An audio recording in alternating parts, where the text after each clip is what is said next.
little rough at the beginning getting used to it. Always But rough the first year. you already heard it from Karen. Yes. She went through that and Yes. But it was well worth it. 600,000 plus worth it. yeah, definitely. And you have a big house, so you can stay there for a while. Let's see. Reynaldo Torres, thank you for joining us. Salvador, thank you. Carmen Jaro, Celicet Felix, thank you for joining us. The best way to invest, buy your own house. Leti Hueso says hello, everyone. Ana Hueso says hello. Let's see. Ryan says, I love this topic.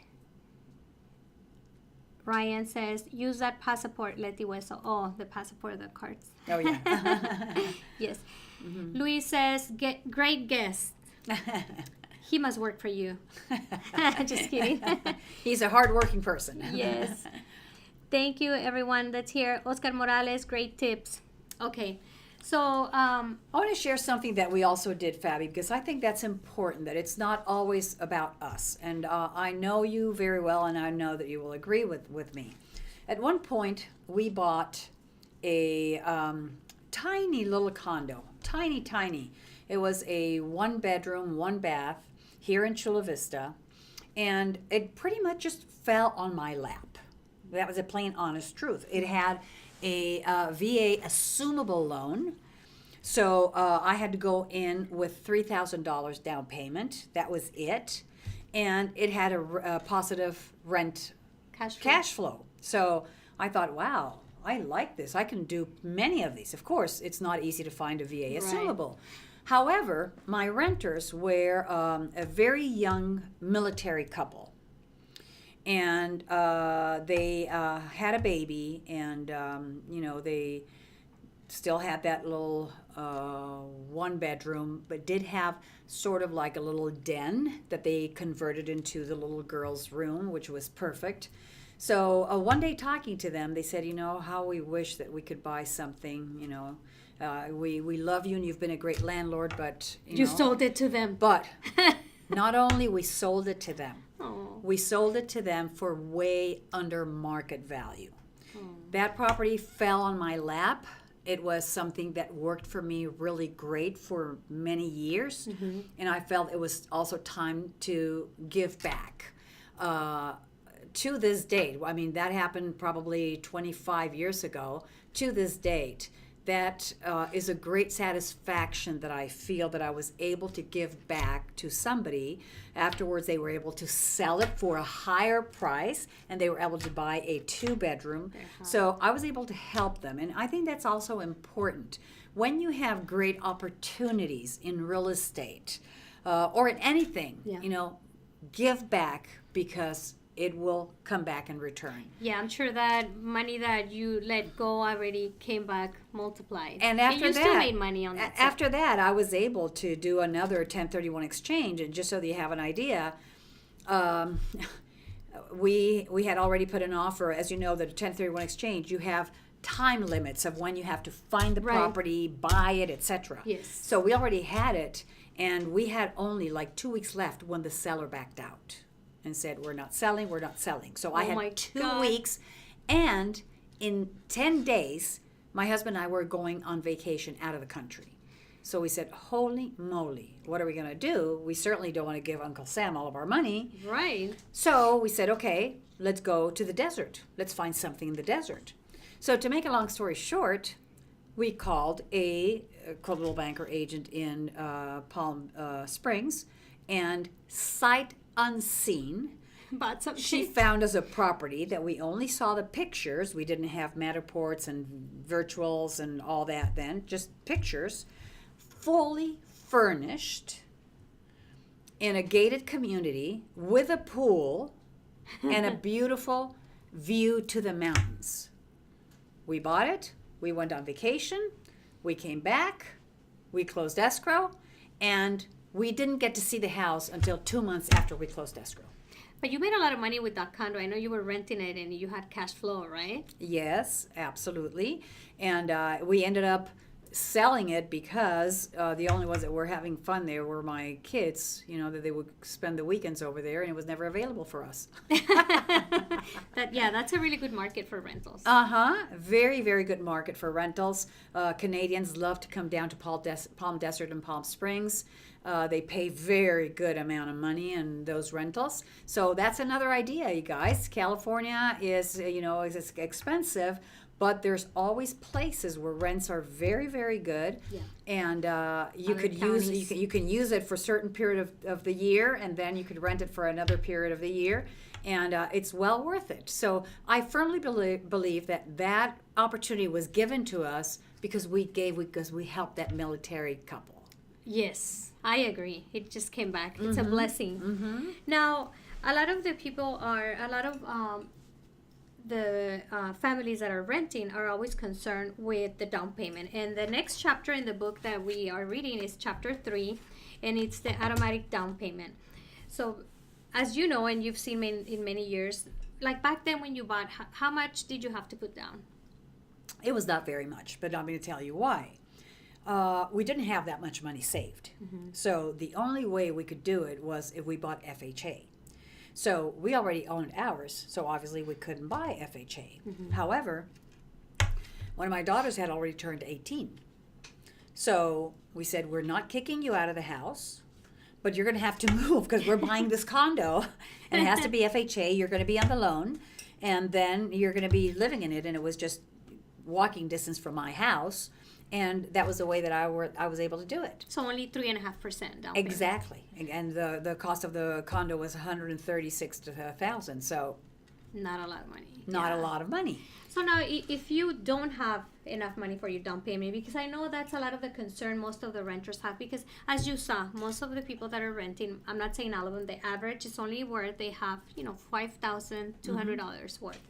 So it's hard for you guys sometimes to think, well, how am I gonna save if I can barely make it paycheck to paycheck? Well, right now there's so many programs, and there's a lot of funds available for first-time buyers. We are closing a lot of deals with families that are buying with zero money down. And I know it seems unreal, like, oh my God, yeah, right, it's probably a very expensive loan. No, these are really good loans, and the city and the county are helping you with part of this money for your down payment. Now, there's some that are 0% down, and there's some that are 3% down. So if you have a 401k and you're able to get 3% out for your down payment, I can tell you, like, for example, Karen, I have these 2 clients in escrow. One is buying a $65,000. It's a brand new house, 3-bedroom, 2-bath in San Isidro. I saw that on Facebook. It's amazing. 3 bedrooms, 2 baths, brand new. Everything is brand new, new build. Her payment is going to be $1,721. Wow. $1,721. She's putting 3% down. So that you won't even. That's less than rent for a 3-bedroom, 2-bath house. Yes, you would not be able to rent that house for $1,700. So that just goes to prove that you can buy these houses or condos, and you're not gonna, like Karen was saying, you're not gonna buy your dream house the first time. Usually you're not, but it's that house, your first house, that is gonna get you to your dream house, because that's how most of us do it. We buy something small, we use those programs, first time buyers, if we don't have money to put down, and then we stay there. Because if you stay at the house, we don't pay taxes on that money. That absolutely, that's another thing that, besides owning a home is pretty much having forced savings.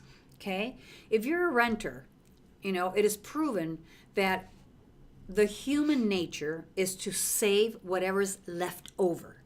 But there's never left over, because we always find how to spend it. Of course. So that's a reason that the net worth of a tenant, of a renter, is so low. It's because they don't have any savings for that reason. And that's not, criticizing any renters. That's human behavior. We all do that. So when you own a home and you're paying your mortgage, that's a forced savings, okay? And your money is not duplicating in a bank, but it's duplicating under your roof. So that's the most important piece, that if you do that, your wealth will continue to grow. Right. and will allow you to have down payments for other properties. Once again, if you invest in real estate, when you retire, you won't have to worry about anything.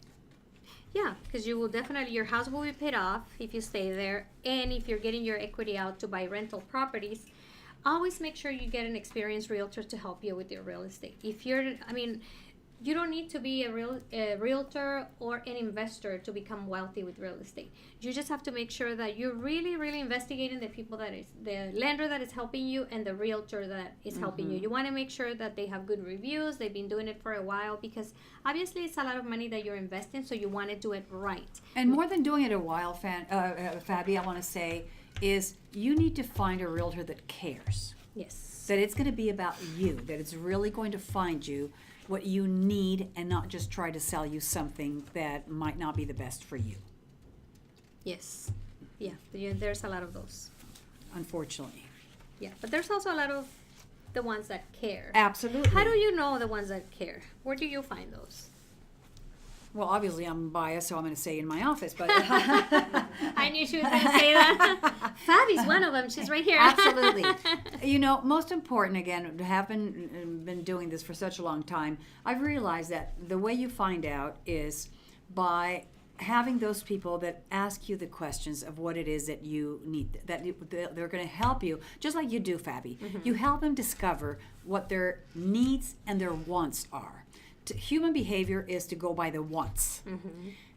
But our job as experts in real estate is first find out what their needs are and then taking it from there. So if we're able to do that, then that means that we care. And there's a lot of agents out there that do care and ask the right questions. There's some that, you know, unfortunately are not all that caring, and they are just looking for their check and their benefit. But that happens in every industry. You know, there's some car salespeople that do the same thing. There's some attorneys that do the same thing.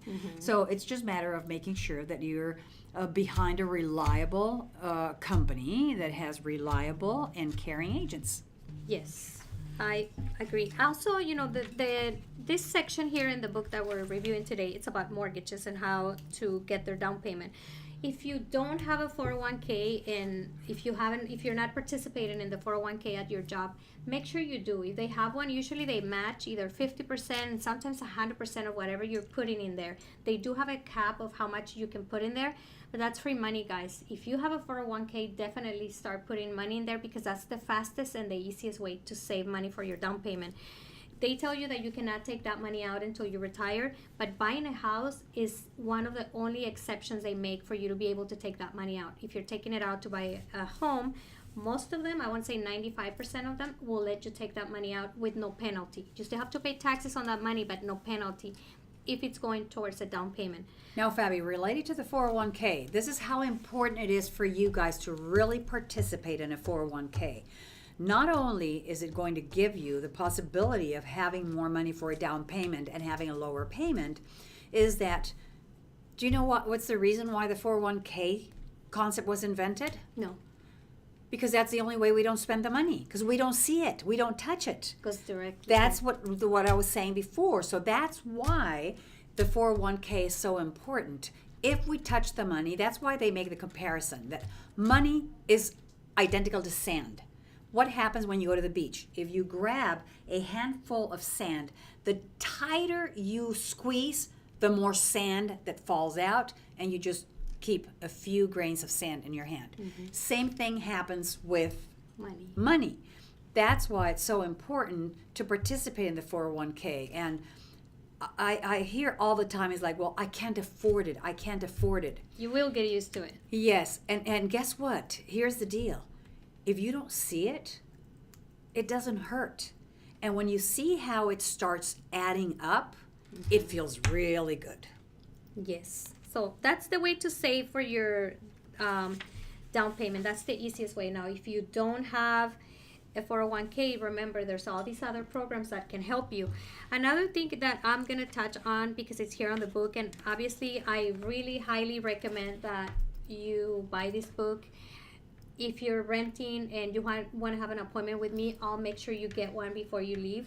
But it's really important that you read all this book. But it talks about getting past the fear of getting pre-qualified, and then what's the difference between a direct lender and mortgage brokers. And I know a lot of you guys get very confused, and then because you're so confused, you just quit. And you're like, no, you know what, this is too confusing. Everybody wants to steal from me. And that's the fear that every renter has. But let me tell you, don't just go to one bank, because most people will go to their bank where they bank.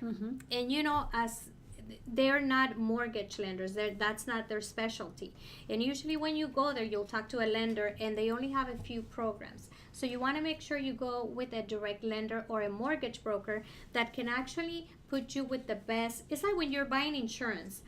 You go buy your insurance, you can go with an insurance broker, and then he'll match you. Like, okay, I have all these different insurances. He's going to match you with your points, what you have, which one is the best for you.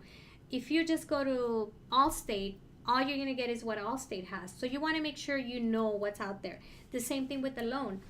If Bank of America said, no, you don't qualify, you can't just give up. Go to a mortgage broker where they have 20, 30 other banks, and they all have different guidelines for different people. Even though one of the big banks told you no, some of these other lenders are going to say yes. They work with you because they have more programs for different types of situations. And in order to, touching on that, Faby, I want to say something. It can be very confusing. The more lenders you talk to, the more confusing it's going to be. Okay, I have to confess, I was a lender for a while, and that was the longest period of my life because, yes, it is very confusing. So it's just like when you go buy a car. What happens when you go buy a car? They automatically tell you, we have here the lenders, we can do everything, one-stop shop, because we're all pressed for time. So the most important piece is that they have a reliable professional realtor like yourself, where you have the qualified lenders that are going to be able to help them with any of those programs without them having to go around all over the place and getting more confused. Loans, depending on the type of loan, Faby, they can be black and white.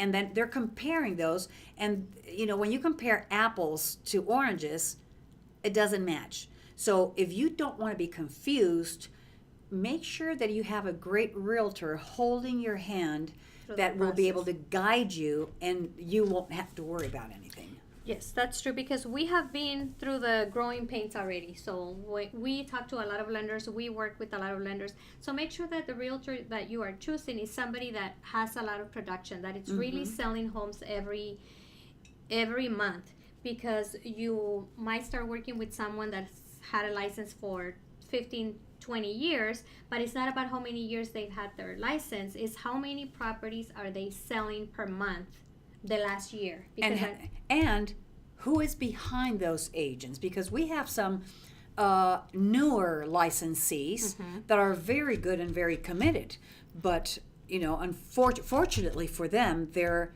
with us where we assist them, and you know, when the clients hire them, they hire all of us. So that's the important piece. It's make sure that you are with a realtor and with a company that is truly going to care about the results that you're getting. Right. So that we can give you the results that you want, which is, let's make you a homeowner, a landlord, and not have to worry about anything when you retire.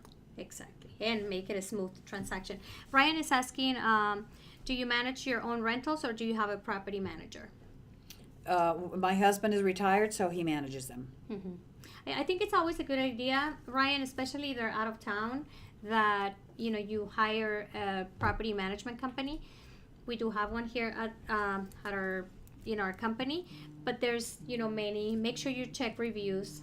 Always, if you're going to hire a property management company, definitely check the reviews, because not all of them are good, but there's some that are really, really good, and they'll definitely help you out, get good tenants, and be on top of it. Sometimes tenants are more respectful to those companies because they know they don't have a heart, and sometimes we're too nice to them, so we let them get away with a few things. So I think in that sense, it's always better. But your husband, I'm pretty sure he's pretty firm. And we've been very lucky, because truly I have to say, we have rented our places a little bit under market because we rented to people that we know. Because there was one time with a property manager that they rented it to somebody that pretty much they trashed our condo, and it cost us a lot of money to fix it. So we said never again. So we'd rather charge a little bit less and make sure that it's people that we know or people that were referred to us by people that we know. Or else, just make sure that you have good references. Exactly. Make sure that. Yeah, that way that's the key, because you want to make sure that your investment stays in good condition. Paula's asking, can Cornwall help homeowners turn their property into rentals? Definitely. We do have a property management company here, and it's good to go with a realtor, and we can help you and guide you, like what's the best decision for you. So we'll go over your case scenario and see if it's a good rental, how much you can rent for. So that's before hiring that company. That way you can see comparables and see if that's truly what you want to do. You want to have a plan for your retirement, a real estate plan. So that way you're not just going with the flow. When you have something planned, sometimes it works out better, right? It does. So let's see what else we can tell them about their fear of buying, because I think the down payment is definitely the main thing. Yes, but here I always say there's one thing. When you go buy a car, what is it that you're buying? You're buying the monthly payment. The car, yes. That's what it is. That's your focus, right? Right. So that's the same thing. Don't focus on the price of the home, because sometimes in California, we're talking about of hundreds of thousands of dollars. $500,000. Yes, and it's really scary, It's like, oh my gosh, $500,000. Think about the payment. Look at that, your people from San Isidro, 300 and how much did you 65. say? 365, and their payment is $1,700. Yeah. I mean, that's the most important piece. So you want to focus on the payment to make it. And that depends on the lender and what programs they're going to get you. That's why it's so important that you know who's helping you. Exactly. And I've seen differences with lenders, and even with the same programs, the way they package the deals and what loans they put together. I've seen some buyers that could have bought for a payment of $2,500, and they ended up buying with a payment of $3,200. Same house, same mortgage amount, same credit with their clients. So that's why you want to make sure that you do talk to an agent that really cares and is getting you the lowest payment, because this is a payment that you're going to have for 10, 20, 30 years. Huh? Oh, okay. Ya nos pasamos. Oh. We keep talking. That's because we like talking. But Faby, I do want to thank you for doing this, because I hope that you guys really appreciate what Faby's doing through her program and through this book, because again, anywhere if you Google how to obtain wealth in America or how to have wealthy people become wealthy, 98% of the time is by owning real estate. So I commend you for doing this. Let's go out there and get those 75 families to home ownership. Yes, that's our goal, and we are going to make it. I'm going to keep you posted on how many we're helping every month, but I definitely want to help you get to that point. And if you already bought, I definitely want to help you set a plan to retire wealthy with real estate and stop buying rental properties. Okay, so let's give out one of these books, Karen. Absolutely. All right. She's going to give you the names over there. And once you guys, whoever gets the book, once you read it, please text or email Faby. Let her know what you think, so that we can kind of keep track and congratulate you when you buy your upgrade or your first home. Yeah, or your first investment. Okay, so do you want me to get one? Alrighty, get one. That's going to be for the book. See who's second. If you already got a book, we're going to skip you. And the Oscar goes to Erika Gutierrez. Yeah, she already got one. Okay, so we go to another one? Okay, Erika. So we are going to give you a Starbucks card, but we're not going to give you a book because you already got one. So let's see which the other one is.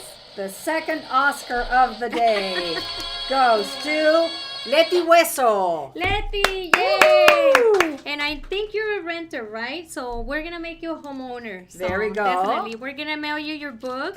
And make sure you start reading it, make notes on it, call me if you have any questions. But definitely make sure you guys are joining us every Wednesday. We're going to be covering this whole book until we're done with it. And we're going to be giving one book away every week. And then we're still going to have some interviews. So this series, we're not going to do it like every Wednesday because we do have some investors coming in. I think we are going to be talking in 2 weeks about, Richard is coming and talking about the new laws with DUIs. Oh, very important. So that's going to be perfect before the summer. Yes, definitely. So he'll be here in 2 weeks. But next week, we'll be covering the next chapter of this book. And thank you, Karen, for sharing all that information. Thank you for having me. It's always a pleasure, and thank you for being so great and helping so many families. Thank you, guys, and we will see you. We're having an open house before you guys go. We have this beautiful location. It's a house here in Eastlake Greens, right by the golf course. The house needs a little updating. It's still pretty original inside, but it's a corner lot, golf course view. 2 bedrooms, 2 bath, and it's listed for $430,000. I just put it on the market this morning, and it's a single story, which is very desirable in this area. Everybody wants a single story, and there's not that many, as you know. As a matter of fact, my husband and I might be interested in it. Bob Oliveri said he was going also. I don't know if he has somebody interested, but make sure it's not going to be shown until Saturday from 12 to 4. So if you are a buyer and you already have an agent, tell your agent come over to our open house Saturday and Sunday, 12 to 4. I'll be there at 11:59. Yes. So see you there. The address is 1040 Baywood Circle, Unit A. As soon as you go into the street, Baywood Circle is the first house on the left, and it's right by the golf course. You're going to love it. So see you there 12 to 4 Saturday and Sunday. I'll be there. Come and say hi. Anything else? That's it. Okay. Thank you for joining us, and thank you for having me. See you next Wednesday. Bye. Yes. No.